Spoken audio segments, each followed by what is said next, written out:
muito boa noite, boa tarde ou bom dia, independentemente da hora que vocês estiverem a ver isto. Este é mais um Bantu Podcast, ou Bantu Man Podcast, pode ser também. Hoje o meu convidado é especial também, cantor, compositor, noutros anos designer gráfico também. Faz parte de uma banda que vai lançar, vai apresentar o álbum, já lançou ano passado. Recebam com um forte aplauso, e não temos, mas em casa vocês façam um favor. Alex Dalva Teixeira, por favor. Ora, muito boa noite, Alex, como estás? Estou ótimo. Antes de mais, obrigado por me receberes aqui. Há muito tempo que eu sigo esta plataforma Bantu Man e fico muito grato por todas as oportunidades que me são dadas. Acima de tudo, vou começar já por uma nota que é muito pessoal. O fato de eu ser meio africano, meio brasileiro e crescer numa vila muito pequena em Portugal, que é a Moita, nem sempre eu me senti que pertencia a algum sítio, quer quando estava no meio dos brancos, tipo, achavam que eu era preto demais, quando estava no meio dos meus familiares e dos meus amigos afro, não achavam que eu era afro o suficiente. Eras muito tuga. E a Bantu foi assim um dos primeiros canais de comunicação afro que me fez sentir acolhido e que eu pertencia a alguma coisa, e eu acho isso lindíssimo, a forma como esta plataforma mostra que nós temos uma diversidade enorme e não existe só uma única forma de nos expressarmos e de fazer as coisas e até mesmo de pensar. Portanto, obrigado. Não, tens sempre a porta aberta e principalmente é a identificação. Yeah. Principalmente a Bantu Man é um sítio onde, espero eu, que as pessoas se identifiquem com os seus pares, digamos assim. Sim, sim. Tu que, como eu disse, eras designer? Sim. Ou és? Era, já não... Já há mais de 10 anos que não exerço design gráfico. Então. Mas, no entanto, eu sei, de umas entrevistas também que eu vi tuas, sim, que há um drop, ou houveram drops deste álbum que tu é que meteste uma mão. Mais ou menos. Eu às vezes, o Ben Monteiro, que também faz parte dos Dalva, ele ainda faz design gráfico, de vez em quando também realiza filme e vídeo. Mas da minha parte eu tento contribuir mais com as ideias criativas, às vezes não diria direção de arte, mas pelo menos dar algum input. E há algumas ideias que às vezes estão na minha cabeça e às vezes até mesmo olhar para outros artistas plásticos e dizer se calhar era fixe colaborarmos com esta pessoa. Mas esse trabalho de pôr as mãos na massa, já largaste há muito tempo. Sim, e prefiro delegar a uma pessoa que saiba fazer isso com a devida excelência. Acho que houve uma altura em que eu tive de perceber quais é que são os meus pontos fortes e aquilo que eu sou bom a fazer e focar-me apenas nisso e é cantar e escrever. Sim, eu também sei de fonte segura que as escovas do cabelo da tua casa eram os microfones. Sim. Escovas de cabelo, cenouras, tipo, qualquer coisa que tivesse esse aspecto, eu, enquanto criança, tipo, pegava nesses objetos e já me visualizava a cantar. E quem cantava nessa altura?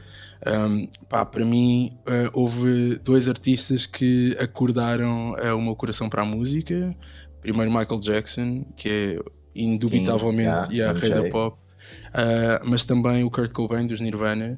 E lá está, desde cedo eu sempre gostei muito de rock, mas também tem muito a ver com aquilo que passava na televisão.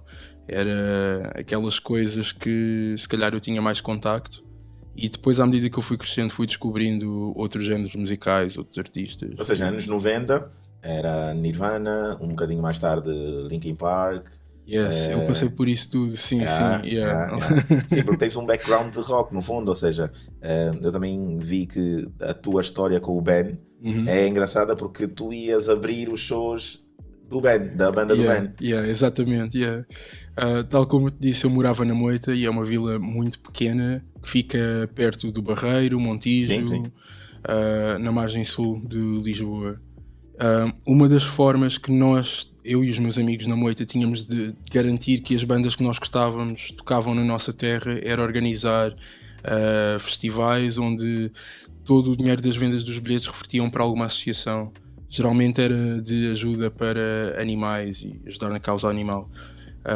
E eu aproveitava essas oportunidades para convidar a banda do Ben, na altura, que era uma banda que se chamava Triplet e tocava em vários países europeus, tocava na MTV, tinham mesmo uma carreira sólida para uma banda daquela dimensão.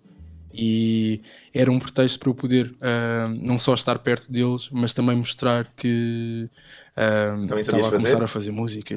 Eram os primeiros passos. E quando tu estás a começar, muitas vezes tu tens que ter essa criatividade, pensar como é que eu vou chamar a atenção dos meus pares. E felizmente funcionou. Ou seja, do rock, da banda do Ben e da tua, tiveste bandas de garagem também. Sim. Como é que surge depois os Dalva em 2014, 13? Sim, imagina, sim. Isto Não É um Projeto sai em 2012. Se não estou em erro. Exatamente. Sim, exatamente. Vocês já se apresentavam como Dalva. Na altura eu usava o meu nome completo, Alex Dalva Teixeira, e a ideia era fazer um projeto a solo. Isto tudo começa mesmo nessa altura em que eu estou, imagina, 2008, em 2008 em que eu estou de facto a fazer as primeiras partes da banda do Ben. E eu tinha uma banda com mais amigos. Qual era o nome? A banda chamava-se Xers. Xers é o nome do clube de fãs da série Fecheiros Secretos. Ok. Mas eu creio que o baterista sugeriu esse nome porque rimava com Alex, então por isso que éramos os Xers. E entretanto a banda acabou e o Ben apercebeu-se que eu escrevia as letras para essa banda e compunha muita das músicas. Então, ok, vamos pegar nessas canções e gravar uma maquete a solo para ti. Essa maquete foi evoluindo e transformou-se num EP que foi editado pela Flor Caveira, que é uma editora independente, pequena. De rock? Sim, que curiosamente teve a sua gênese em Queluz também.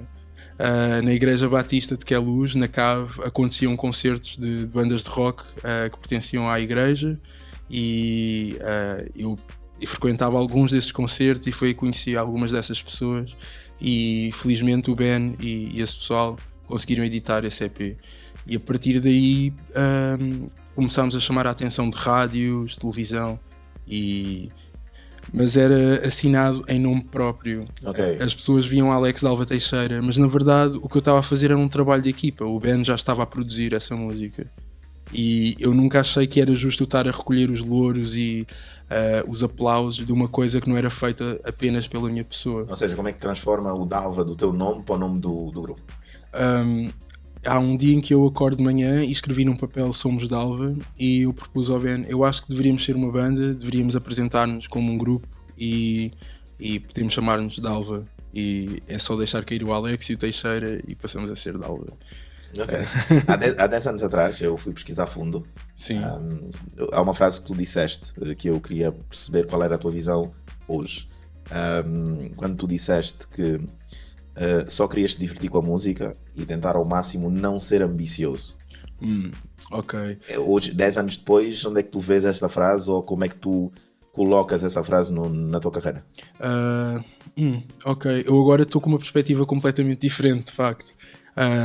Acho que acima de tudo o que eu queria dizer com isso era não queria dar passos maiores que a perna e não criar ilusões, na medida em que às vezes nós sonhamos muito alto e só nos focamos em chegar a um sítio e esquecemos da beleza que há na caminhada. No caminho, yeah. Exatamente. E para mim eu ainda tenho objetivos e há coisas que quero fazer, mas continuo a achar que é muito importante nós valorizarmos o struggle, a caminhada. Há uma beleza muito poética no ato de teres de continuar a lutar para conseguir alguma coisa.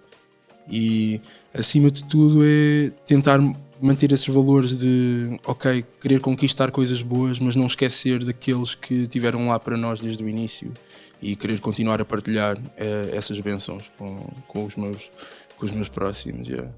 Como é que, por exemplo, vocês que os dois vêm de um background de rock e transformam os Dalva em rock pop synth, um bocadinho, como é que vocês chegam a esse som? Como é que vocês dizem, nós viemos do background de rock, mas neste momento, para os Dalva, achamos que o certo a fazer, o caminho a percorrer é pop? Sim, olha, é uma ótima pergunta. E eu creio que tudo vem de uma questão de descoberta. Não só para mim, enquanto estou com o band, estou a gravar pela primeira vez a sério, com um equipamento bom e também a experimentar o que é que pode funcionar melhor ou não na minha voz. Quando começámos a trabalhar juntos, de facto, queria ter uma direção mais rock e fazer coisas com mais guitarras. E o Ben percebeu, o timbre da tua voz funciona muito bem com sintetizadores. Ele tinha acabado de comprar o seu primeiro sintetizador, era um microKORG, e começámos a fazer essas experiências. E as coisas começaram, os sintetizadores começaram a entrar e a ganhar cada vez mais espaço na música que fazíamos juntos. Há uma altura em que estávamos a trabalhar num projeto de design gráfico juntos e estávamos a falar das bandas que crescemos a ouvir e naquilo que gostávamos de ouvir, e percebemos que as nossas bandas favoritas, tanto no hardcore como na pop, eram as mesmas. E houve ali um momento eureka em que estamos a falar do primeiro álbum das Spice Girls, de uma forma muito objetiva, a falar de produção, de arranjos, e um álbum que foi gravado nos anos 90 com fita, não havia autotune, não havia a tecnologia que nós temos agora. E depois percebemos, espera aí, nós gostamos de pop, nós gostamos mesmo desta música, porque é que não vamos experimentar fazer? Então fomos incluindo alguns desses elementos no que estávamos a fazer, e lá está, a história de como é que isto torna-se synth, é mesmo, o Ben percebe, ok, os sintetizadores ficam bem na minha voz, então também foi uma questão de, ele ouvia muito uma rádio que é M80 no carro. Sim.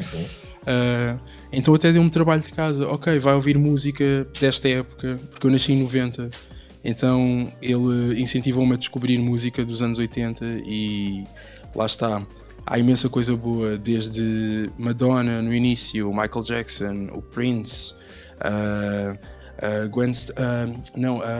Gloria Estefan também. Sim. Há muita música com influência latina, africana, que depois nos anos 80 leva ali a roupagem dos sintetizadores e tenta ter um lado mais tecnológico, que depois foi influenciar aquilo que nós fizemos enquanto Dalva.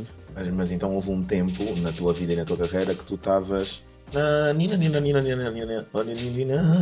ou seja, estavas a cantarolar If you wanna be my lover. Yeah. Ou seja, por muito distante que pareça, se formos a ver bem, não é assim tão distante. Sim. Lá está, se calhar só tinha passado 10 anos e eu acho que há um lado em que se calhar essa música, eu nunca parei de ouvir essa música. Eu gosto de pensar nas coisas enquanto numa ideia de expansão, em que tu não precisas de substituir umas coisas pelas outras, vais só... É como os livros que tu tens em casa. Tu compras um livro novo e acrescentas à tua biblioteca, não precisas deitar fora o antigo. Para depois, se quiseres ir rever qualquer coisa ou lembrar-te alguma coisa dele, teres lá para ir buscar. Sim, e eu acredito em nós, seres humanos, e na forma como a nossa cabeça funciona da mesma forma. Estamos em constante expansão e às vezes aprendemos coisas novas, vamos adquirindo, vamos sempre expandindo, estamos sempre a crescer. Sim senhora, nunca pensei que Spice Girls pudesse influenciar um bocadinho de algo. Sinceramente. Sim, imenso. Do primeiro álbum, Bate que Bate, o segundo, Maus Hits, Maus Êxitos. Que é aqui um nome sugestivo, digamos assim. Sim. Também queria que me dissesses ou que me contasses um bocadinho por aí, mas a pergunta é: qual é o maior desafio do terceiro álbum? Porque há sempre aquele mítico, não é um cursed, mas é tipo aquela cena do terceiro álbum, é tipo um álbum em que te afirmas definitivamente. Sim. E dali para ali, ou do terceiro álbum para frente, é só tipo a fase mais madura de um artista. Como é que vocês encararam, ou não tiveram muito isso na cabeça, por exemplo? Sim, claro que teve sempre presente. Permite-me recuar até mesmo ao primeiro. Quando fizemos o Bate que Bate, o primeiro álbum, não havia expectativas, as pessoas não sabiam bem o que esperar de nós, então, e também quando tu fazes o teu primeiro álbum, tu consegues ter canções que escreveste ao longo de toda a tua vida, e basta só compilar e lançar, e tivemos muita sorte de ser tão bem recebidos e das pessoas terem gostado tanto desse primeiro disco. E porquê que achas que aconteceu assim? Porquê que achas que causaram esse efeito, digamos assim? Eu gosto de acreditar que estávamos no sítio certo, à hora certa, e fizemos as canções certas na altura certa. Não houve de todo uma receita, não houve um plano em que pensámos, se fizermos as coisas desta forma, se juntarmos este som com este, vai dar sucesso. Felizmente aconteceu. E lá está, na altura também houve outra coisa. A única coisa em que fomos intencionais era ser bons ao vivo.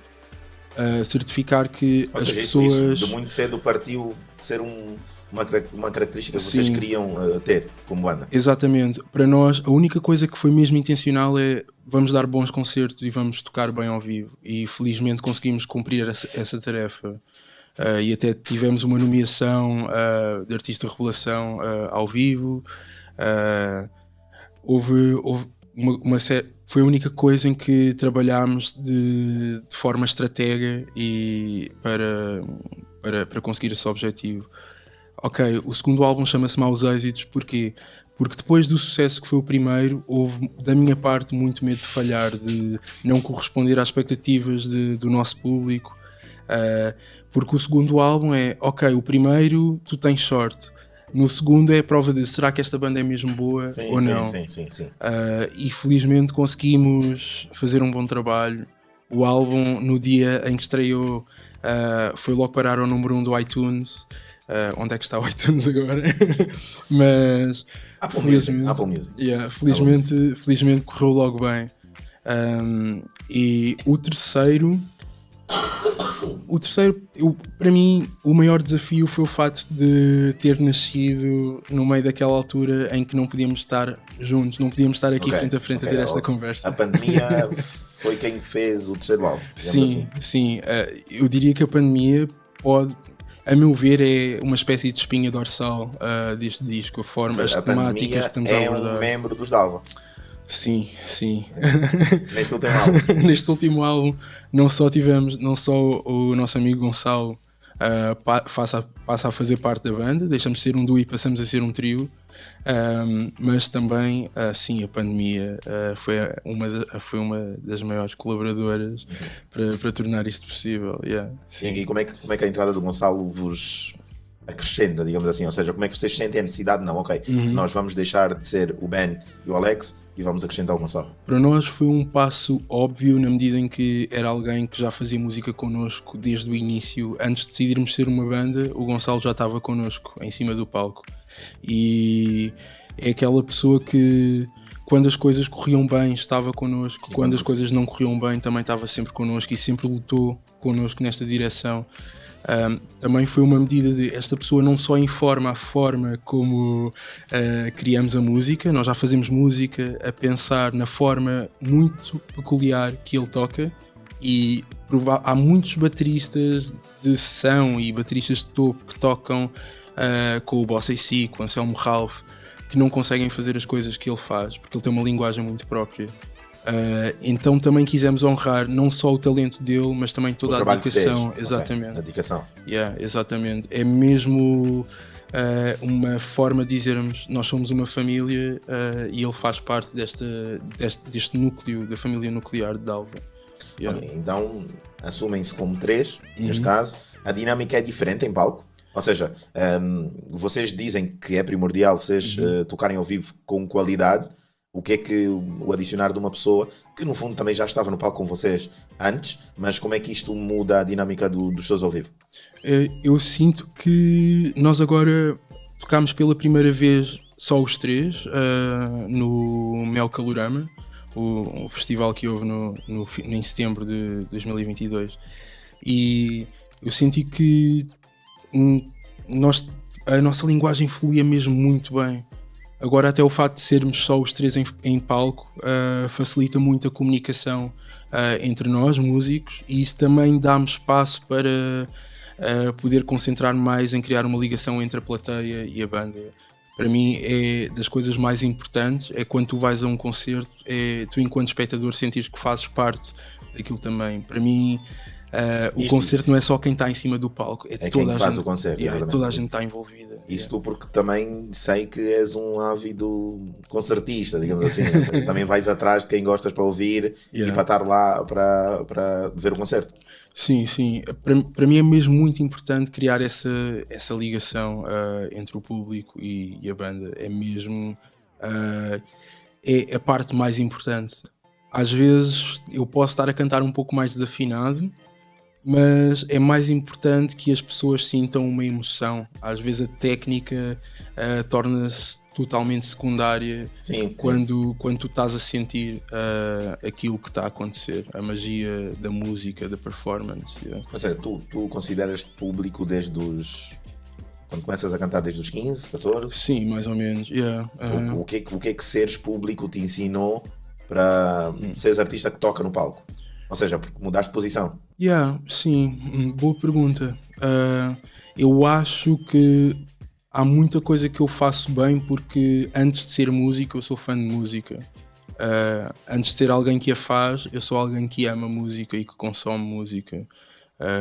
E eu gosto muito de fazer o exercício de tentar observar de fora, eu tentar imaginar, ok, se eu fosse fã desta banda, o que é que eu iria querer sentir, o que é que eu iria querer ver.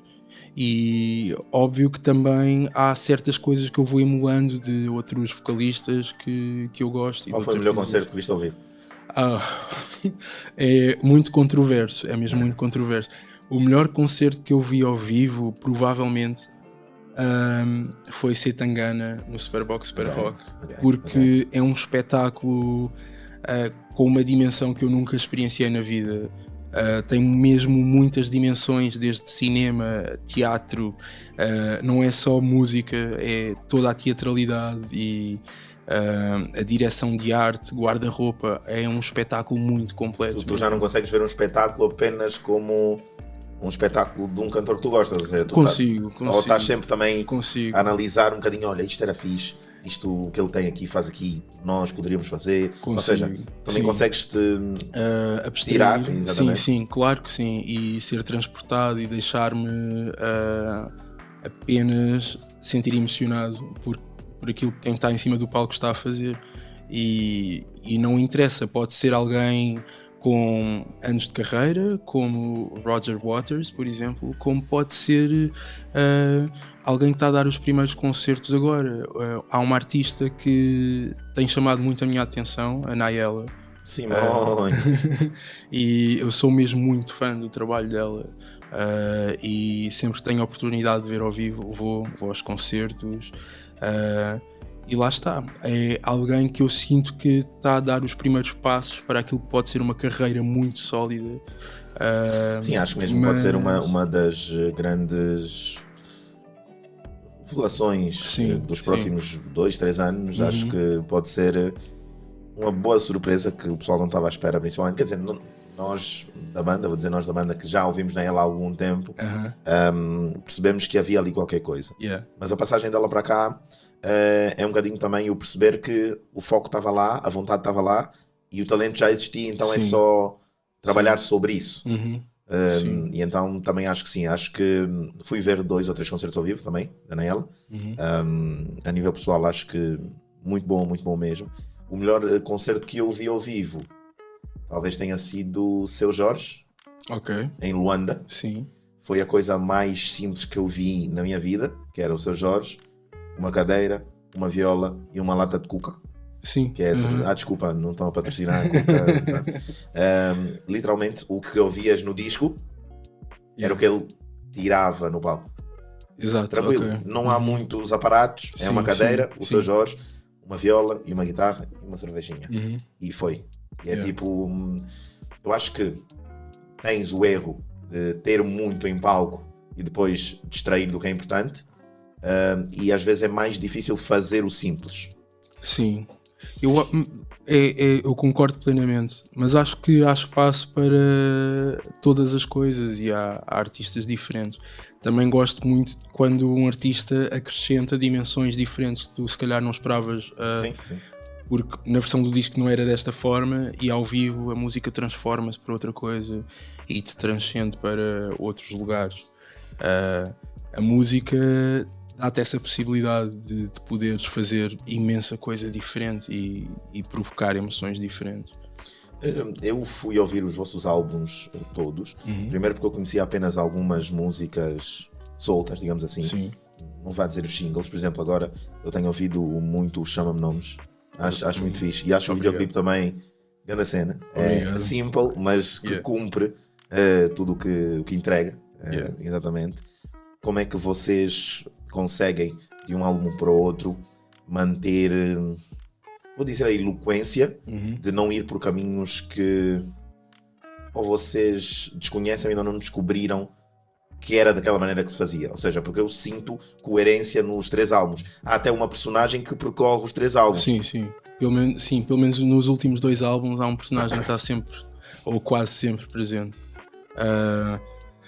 Eu acho que também é uma espécie de trabalho de continuidade. Eu acho que, como tanto eu como o Ben, que somos nós os dois que escrevemos, nós estamos a crescer enquanto seres humanos.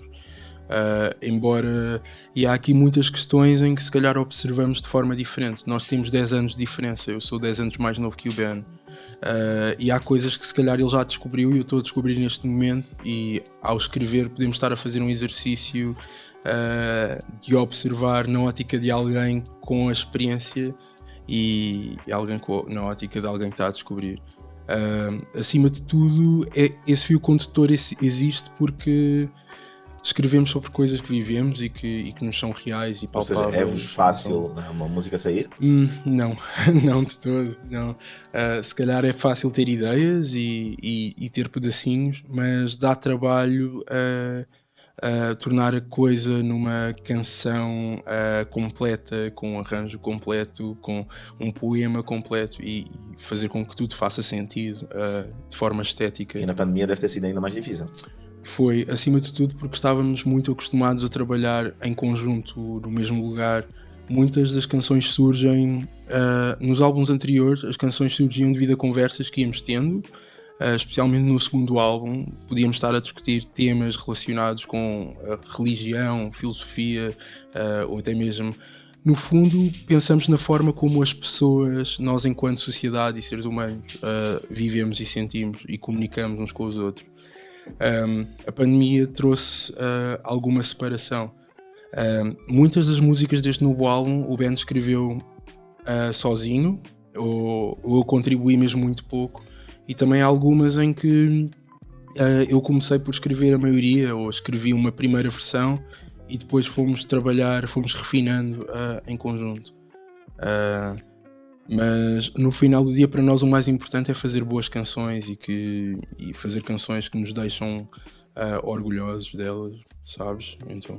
Mas, ou seja, nós falamos que a pandemia pode ter trazido talvez esse afastamento, mas sentiste que houve alguma coisa de bom que a pandemia trouxe? Para o vosso álbum, principalmente? Eu não sei como responder na medida em que eu acho que o álbum é bom. Sim. Lá está, o álbum aborda muitas questões que são complicadas, especialmente no que diz respeito à forma como os seres humanos se podem relacionar e aproximar. E talvez por ter experienciado coisas complicadas e difíceis a nível relacional nesse período, o álbum tem momentos, não tem assim tantos momentos felizes quanto eu gostaria. Talvez no próximo disco já possam existir canções mais leves. Mas achas que isso é natural, no sentido em que também vi numa entrevista tua há muito tempo que talvez a tristeza trouxesse mais motivos para escrever, ou tudo o que tu passaste trouxesse de mal traz-te mais perspectivas para escrever? Ou seja, achas que já te é natural ou tu ainda pensas nisso? Ou seja, não, o álbum tem muitas músicas tristes e eu agora quero dar uma leveza, um up no álbum. Talvez também possa ser uma questão de hábito. Agora nós já de vez em quando temos ideias e vamos trabalhando em coisas novas. E noto que as temáticas não estão tão melancólicas, porque também o momento que eu estou a atravessar na minha vida não está a ser melancólico, felizmente. E também eu sinto que se calhar deve ser a primeira vez no friso cronológico da minha vida em que eu tenho espaço e liberdade para poder falar sobre as coisas que me fazem feliz de uma forma aberta. E lá está, houve uma série de mudanças na minha vida pessoal que me trouxeram a leveza, e isso vai se refletir também na música. Mas lá está, é tudo uma questão de impulsos muito próprios, ou seja, tu não pensas naturais, nisso. É um bocadinho... nunca é calculista, nunca fui capaz de fazer uma coisa em que, ok, se calhar agora o que está a bater é músicas para dançar na discoteca, e então vou fazer uma coisa de propósito para isso. E pelo menos para os Dalva nunca consegui fazer música dessa forma. Se for quando somos convidados para compor para outros artistas, se calhar como fazemos um exercício de nos colocar na pele desses artistas ou de outras pessoas, tem essa preocupação. Se calhar aí já escrevemos uma história ou escrevemos coisas que nos são alheias e conseguimos fazer coisas dessa forma. Mas para a música que fazemos para esta banda, acaba por refletir as coisas que nos são pessoais e íntimas. Em 2022 sai o Somos. Yes. Tu que disseste que quando o nome surgiu, disseste que era o Somos Dalva, ou seja, parece que se transporta o Somos Dalva para o nome do álbum. É esse o espírito, ou seja, é o facto também de vocês convidarem tanta gente para o álbum que cai tão bem o nome do álbum sendo este Somos? Sim. E é engraçado porque para nós o nome surgiu primeiro antes da música. Nós... ainda antes de completarmos o alinhamento do disco, ou de saber quantas canções é que iam ter o disco, nós já sabíamos que queríamos que o álbum se chamasse Somos. E felizmente houve coisas que correram bem, que é o álbum que nós temos com mais colaborações, mas ainda assim houve algumas colaborações Isaura, que... Primeira Dama, sim, ou seja, a Joana Espadinha, a Cláudia Pascoal, mas ainda assim houve colaborações que não entraram, que ficaram de fora, e espero que essas canções possam ser partilhadas num futuro próximo. Mas imagina, eu sei que foi um ímpeto vosso convidar tanta gente. Vocês acham, ou não pensaram sequer nisso, que o Somos e convidarem tanta gente fazia esse link-up tão bem, ou surgiu, ou seja, o nome do álbum é Somos, mas vou convidar 5, 6 artistas e... Nós não sabíamos quantos artistas é que queríamos convidar. Na verdade, há convites que surgem porque escrevemos uma canção e pensamos, a voz da Cláudia Pascoal ficaria muito bem aqui. Vamos mandar uma mensagem. Obrigado. Grande videoclipe da Cláudia Pascoal, muito forte. E é uma questão de mandar uma mensagem e perguntar, gostarias de gravar uma canção connosco? E todas estas pessoas foram muito generosas e aceitaram entrar no nosso universo sónico. E é uma coisa que não é fácil. Muitas vezes já me convidaram para fazer feats e das duas uma, eu achava que não conseguia escrever uma coisa que tivesse a altura do trabalho dessa pessoa e infelizmente tive de recusar, ou então às vezes experimentamos gravar e se calhar o timbre da minha voz não fica bem com a música que essa pessoa faz, por exemplo. Neste caso essas pessoas não só saíram da sua zona de conforto, e porque é um exercício de vulnerabilidade tu te expores dessa maneira e gravar com outra pessoa, e foram mesmo generosos na cedência do tempo e a forma como se envolveram nestas músicas, porque eu senti que a cada um destes artistas não olha para estas canções como, ok, eu estou a entrar na canção dos Dalva, é quase como se a canção fosse delas também. Exatamente, sim. Eu acho que esse é provavelmente o espírito fixe de pedir participações e de quereres que alguém participe numa música tua. É tipo sentir que aquela pessoa quer tanto entrar no álbum como tu queres que ela entre nele. Exatamente. E mesmo nos videoclipes, eu lembro-me de estar com a Cláudia Pascoal no dia de gravação. A ideia, o fato de ela estar com a mesma farda que nós no videoclipe, a ideia é dar a entender que ela também é parte disto. É como se ela fizesse parte da banda também. E a forma como ela estava envolvida desde o início, até mesmo de produção e tudo, esteve sempre muito envolvida. E para mim, eu já a respeitava imenso, mas ver a forma, o conhecimento que ela tem de audiovisual e a forma como ela se dedica, não e só... pensa as cenas. deu-me um respeito ainda maior. Se eu já a admirava, nesse momento eu passei a ser ainda mais fã da Cláudia Pascoal, por exemplo. E o mesmo aconteceu com a Isaura também. Com a Ana Cláudia, como ela foi minha professora de canto. Como é que ela recebeu o convite? É a segunda vez que ela faz um featuring connosco. No Maus Êxitos ela canta connosco na última música. E quando fomos ao Festival da Canção, nós convidámos a Ana Cláudia para ser intérprete da canção com a qual concorremos. Sim, e como é que foi essa experiência? Porque imagina, vou fazer aqui um bocadinho um background. Um jovem da Moita, né, que a dado momento não se sente tão conectado e que tem influências de rock, hard rock. Sim. E depois acaba a escrever uma música para o Festival da Canção, ou vocês os davam neste caso. Sim, sim. Como é que esse processo todo, como é que a oportunidade surge para vocês e como é que a encararam? Eu recebi um telefonema de um número que eu não conhecia e quando atende é o Nuno Galpim, que é o diretor musical do festival.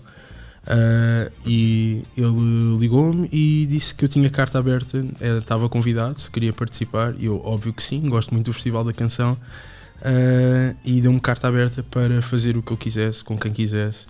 Para mim, o fato de fazer com o Ben Monteiro, fazer enquanto Dalva, fazia todo o sentido, porque creio que foi isso que chamou a atenção do Nuno Galpim. Sim, e tipo, a história toda é construída como Dalva. Exato. Faz sentido quando esse convite chega. E também ao lado que o Ben é meu irmão e eu sei que ele também gosta muito do Festival da Canção. O Festival da Canção é muito especial para nós os dois e quis partilhar esse momento com ele. E lá está, também eu achava que o que era especial no festival é o que é que cada um destes artistas pode trazer e às vezes pode dar-te a conhecer uma voz nova, e nós quisemos partilhar esse momento com a Ana Cláudia e foi por isso que escolhemos alguém para interpretar em vez de irmos nós a escrever uma canção e interpretarmos nós. É tudo uma perspectiva muito familiar, com quem é que nós podemos partilhar isto. E ela é uma vocalista, uma cantora muito talentosa e queríamos mostrar isso ao mundo. E felizmente foi isso que aconteceu. Yeah. Uma coisa que eu ouvi há pouco tempo dizeres aqui, que o vosso som, tu identificas o som como sónico, ou seja, é uma cena que, querendo ou não, leva-nos para aquele lado. Sim.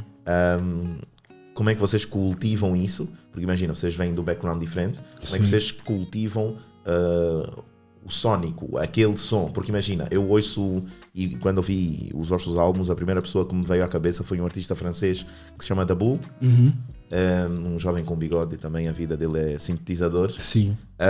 Mas como é que vocês foram à busca e continuam a cultivar esse tipo de som que, diga-se bem da verdade, não é muito explorado e não acontece muito cá? Boa pergunta. Na minha imaginação, a forma como eu olho para a música, eu creio que as coisas estão todas interligadas. Acho que às vezes nós é que criamos fronteiras entre géneros musicais, quando na verdade as coisas têm uma natureza muito mais fluida, em que claramente nós conseguimos observar na música que ouvimos hoje em dia, em que se calhar o hip hop tem muita influência de rock e vice-versa. E se calhar temos de recuar um bocadinho aos anos 80, onde se calhar artistas como Depeche Mode, que usavam sintetizadores mas tinham uma atitude mais industrial e rock, toda essa revolução, se calhar que, ou até mesmo quando pensamos na música eletrónica francesa e alemã, Kraftwerk, Daft Punk, há uma série de artistas que usam sintetizadores, mas que ao mesmo tempo conseguiam ocupar espaços das tabelas do rock. Ou seja, todas essas noções de ser permeável, isso foi o que nos permite ganhar essa elasticidade, trazer esse elemento e juntar isso tudo. A coisa bonita da pop é que a pop, per se, praticamente é uma coisa que não existe. Há se calhar um género musical que está popular numa altura sim, da humanidade, E esse género torna-se rock. Neste momento, a cultura negra e a cultura africana é a cultura vigente, é a cultura dominante. Quer no afro, no rock, no R&B, são géneros que tu ligas a rádio e consegues ouvir facilmente. Já pensaram em trazer esse lado para a vossa música, em termos de buscar África, digamos assim? Não porque está na moda, mas por ser uma vertente a explorar, uma porta aberta? Na verdade, esse lado existe, mas existe provavelmente de uma forma mais inesperada e se calhar vamos buscar signos diferentes que não são explorados de formas tão populares. Sim, a nível rítmico há muita coisa que vamos buscar à África e tentamos incorporar na nossa linguagem musical, mas sempre numa perspectiva de experimentação e exploratória. E fazer sentido no vosso som, principalmente. Exatamente. Mas sempre discutimos a ideia de querer dar passos ainda mais largos, de mostrar de forma mais óbvia a África que existe na nossa música. Talvez um dia isso faça sentido. Neste momento sentimos que... E até passa por mim alguns artistas assim de rajada que podem fazer muito sentido. Sim. Yuri da Cunha, por exemplo. Sim. Yuri da Cunha Sim. com um synth, com... Lá está. Para mim é intimidante. Estás a falar de um mestre. Estás a falar de alguém que eu considero um mestre. E é intimidante. Tipo, não consigo imaginar se um dia... como é que será ter a honra de ter alguém como Yuri da Cunha no mesmo palco que eu e a partilharmos uma canção. Mas sim, tipo, só de pensar nisso, tipo, fico com alegria, óbvio. Créditos, Paulo Pinheiro, obrigado. Mas se alguém que eu gostaria imenso mesmo, há pessoas com quem já tive a oportunidade de estar no estúdio e a criar, mas se há alguém que eu gostava mesmo de partilhar uma canção de Dalva, também, mas vamos falar de artistas africanos. Gostava muito de ter o Virgul e o Toti Samed. Para mim, estes dois artistas são completamente diferentes um do outro, completamente dispares, mas são absolutamente fascinantes por motivos diferentes, mas são dois artistas que eu vejo os espetáculos deles e eles fazem-me sonhar, fazem-me sentir. Eu acho que estás a dizer isso é porque as músicas já existem. Não, infelizmente já tiveram em estúdio. Tivemos em estúdio a trabalhar noutras coisas para outros intérpretes, para outros artistas. Com o Virgul trabalho muito com ele. Eu e o Ben escrevemos muitas letras em conjunto com o Virgul. Ainda não tivemos a felicidade de partilharmos uma música que seja um featuring. Ok. Yeah. Dia 2 e dia 24 de fevereiro são os espetáculos de apresentação. Dia 2 no Lux e dia 24 no Moco. Exatamente. No Porto. Como é que vocês prepararam ou estão a preparar ainda esses espetáculos e como é que, o que é que há de novo? Ou seja, depois de tantos anos do segundo álbum, o que é que vocês trazem no palco do terceiro álbum? Sim. Ou como? Ok, ainda estamos a preparar. Vão ser concertos especiais porque vão ser inéditos. Vão ser os concertos, em particular em Lisboa, dia 2 no Lux. Vai ser provavelmente a primeira e a única vez que todas as pessoas convidadas neste álbum vão estar em palco connosco. Sim, porque é uma logística complicada. Sim. Sim, e na verdade ainda vamos trazer mais convidados de surpresa. Há pelo menos mais 3 artistas que vão estar connosco em palco. Deixa-me só perguntar, durante esta conversa já falamos em algum deles? Já mencionámos os nomes. Pronto, fica então aqui. Ou não, dos surpresa não. De surpresa não? Não, Pronto, não. okay. É mesmo surpresa. Ok. Mas eu estou certo, eu tenho a certeza absoluta de que quem gosta dos Dalva vai gostar imenso. E há muitas canções que vão ser as primeiras. Lá está, nós ainda não tocamos este álbum ao vivo. Então vai ser mesmo a estreia a primeira vez e lá está, então com as pessoas convidadas vai ser mesmo provavelmente a primeira e única vez que vão estar todos no palco. Sim. Ou seja, bate-te um nervosinho ainda, né? Sim, eu ultimamente eu sinto que não consigo pensar em mais nada. Estes concertos estão a ocupar muito espaço na minha cabeça. Mas é justo que ocupem, não? Sim, acima de tudo porque eu estou mesmo muito curioso para saber qual é que vai ser a reação das pessoas, e estamos a preparar um espetáculo que vai ser muito bonito, e estou muito ansioso para poder entregar esse espetáculo às pessoas. E a verdade é que eu tenho saudades do público. Há mesmo este lado em que nós cultivamos uma relação de proximidade com as pessoas que ouvem a nossa música,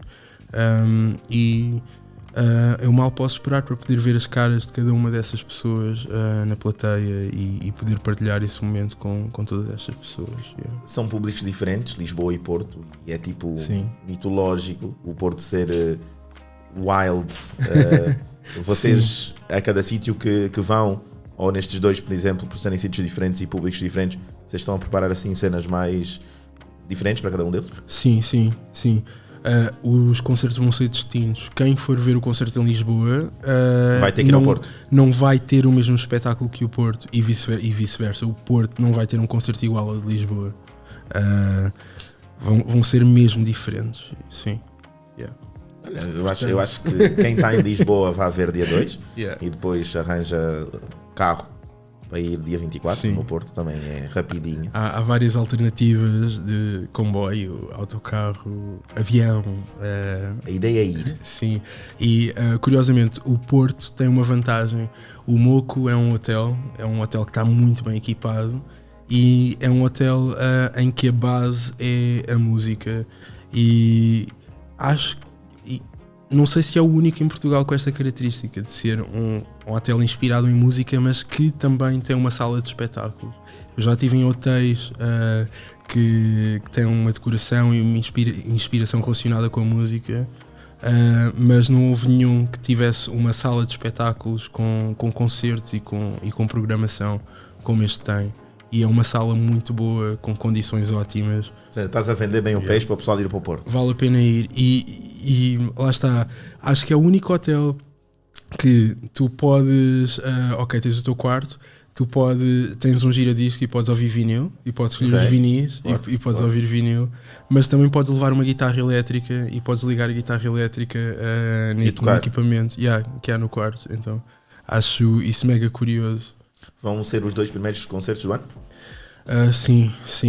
Vai ser o arranque de 2023 para os Dalva, dia 2 de Fevereiro no Lux e dia 24 de Fevereiro no Moco. No Porto. Como é que está a tua cabeça quanto a isso? Ou seja, imagina, a data vai se aproximando para vocês, Dalva, e parece que ou nunca mais chega ou falta muito. Eu sinto que o tempo está a correr de forma galopante, e se calhar eu vou piscar os olhos e vou estar em cima do palco, mas na verdade ainda há muita coisa que estamos a planear e que queremos garantir que corra bem, portanto é nisso que estou a pensar neste momento. Ou seja, 2 de Fevereiro Lisboa, 24 no Porto, é o arranque de Dalva para 2023, para a promoção do Somos. Exatamente. Somos, que é o 3º álbum, meio que vou dizer-te uma trilogia. Vocês pensaram nisso assim, como uma trilogia, ou é apenas o 3º álbum? Eu acho que é apenas o 3º álbum. Então temos uma ideia daquilo que poderá ser já o 4º. Ok. Mas a verdade é que há aquele ditado: o homem faz planos e Deus ri-se. E isso acontece muito connosco, em que fazemos planos e tentamos idealizar as coisas de uma certa forma, e afinal não. Mas a vida, pronto, faz algumas partidas e as coisas acontecem de outra. Mas para mim o importante é que as coisas aconteçam e que haja movimento. E que haja movimento. Ou seja, a vossa música também transmite muito movimento, portanto, movimento vai haver. Sem dúvida. E ainda por cima, numa sala como o Lux, nós vamos estar a tocar na pista, na sala, no piso de baixo. Então sim, eu estou muito entusiasmado porque conheço a sala, conheço aquele sistema de som, e estou a imaginar a nossa música no sistema de som daquele clube. E porque tu disseste que ensaio é para ficar sério, mas show é para... Sim. É mesmo para dançar, é para dar tudo. Sim, senhor. Meus amigos e minhas amigas da Bantuman Podcast, este é Alex Dalva Teixeira, este é o podcast com ele a falar sobre o Somos, que saiu no ano passado. Se ainda não foram ver, chequem. A minha música preferida é Chama-me Nomes. Ganda videoclipe. Obrigado. Ganda cena, muito forte, muito forte. Silhueta muito bem trabalhada. E eu espero que seja um sucesso. Eu, a princípio, vou estar lá. Sim, por favor, estás convidado. No Porto não, pá, calma, mas em Lisboa vou mesmo estar lá. Vou fazer questão. Vou levar o Bruno, que é também aqui um Only. É assim, nós chamamos o Only, que é aqui o nosso colega Only. O nome dele é Bruno, mas eu chamo-lhe Only. Porque a página dele no Instagram é Only Bruno Diniz. Então, não me estás a pagar pela publicidade, sócio. Eu acho que temos que conversar bem isso. Alex, antes de tudo, queria perguntar se ficou alguma coisa por dizer.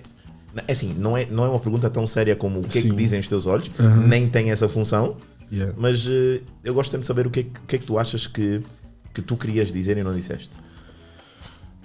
Eu acho que, como eu penso numa perspectiva de continuidade, acho que não ficou nada por dizer. Acho que cada disco, na verdade, termina um capítulo, mas abre a porta para outro. Para mim, interessa mais em pensar ok, o que é que eu vou ter para dizer a seguir? E isso, acho que todos nós devíamos olhar para a vida com essa esperança, olhar para o amanhã com essa esperança, olhar para o amanhã enquanto uma oportunidade. Ou seja, vocês disseram não somos tudo o que tinham para dizer. A verdade é que tu não dizes. Eu sinto que num álbum nunca vais poder dizer tudo o que tens para dizer, e à medida que vais crescendo, vais tendo sempre mais coisas para dizer. Se calhar nesta fase está tudo e é um corpo de trabalho completo, mas lá está, para mim o interesse é o próximo. É descobrir o que é que vai haver para dizer a seguir. Sim. E o que vai haver para dizer a seguir é novamente dia 2 de Fevereiro no Lux, dia 24 no Moco, no Porto. Vocês não podem perder. Eu já ouvi o álbum. Ganda álbum, ganda sonoridade, e não é uma cena que se encontra muito cá. E isso é ainda mais desafiante a ter a curiosidade de vos ver ao vivo. Muito obrigado. Obrigado. Estamos juntos. E até dia 2. Até dia 2. É nóis. Muito obrigado. Manto Podcast. Foi mais um. Até à próxima. Eu fui mais uma vez Paulo Pinheiro. Papi. Tá bem? E fiquem bem.